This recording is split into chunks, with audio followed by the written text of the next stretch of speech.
इन अल्हम्दुलिल्लाहि वहदा वस्सलातु वस्सलामु अला मन ला नबी बादा अम्मा बाद फ़ौज़ बिल्लाहि मिनश शैतानिर रजीम बिस्मिल्लाहिर रहमानिर रहीम। मौजूद सामीन और सामियात, जैसा कि आप जानते हैं कि जन्नत में ले जाने वाले 100 अमाल का ज़िक्र शुरू है। आज इस सिलसिले का 59 नंबर अमल आपके सामने रखेंगे। मेरे अल्लाह से दुआ है अल्लाह मुझे हक़ सच बयान करने और फिर हम सब को इसके ऊपर अमल पैरा होने की तौफीक अता फरमाए।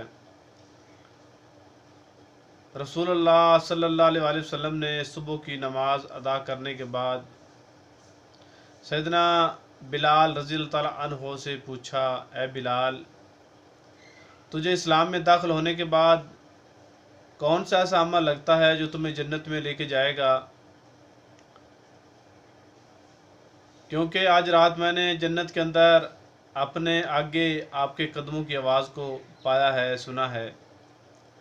तो सैयदना बिलाल रज़ी अल्लाह ताला अन्हो ने इरशाद फरमाया, ऐसा तो कोई अमल नहीं जो मुझे लगे कि ये मुझे जन्नत में लेके जाएगा, सिवाय इसके कि जब भी मैं वुज़ू करता हूँ, कामल वुज़ू करता हूँ, पूरा अच्छी तरह वुज़ू करता हूँ, वुज़ू के बाद जितनी अल्लाह मुझे तौफीक दे उतने नफल अदा करता हूँ।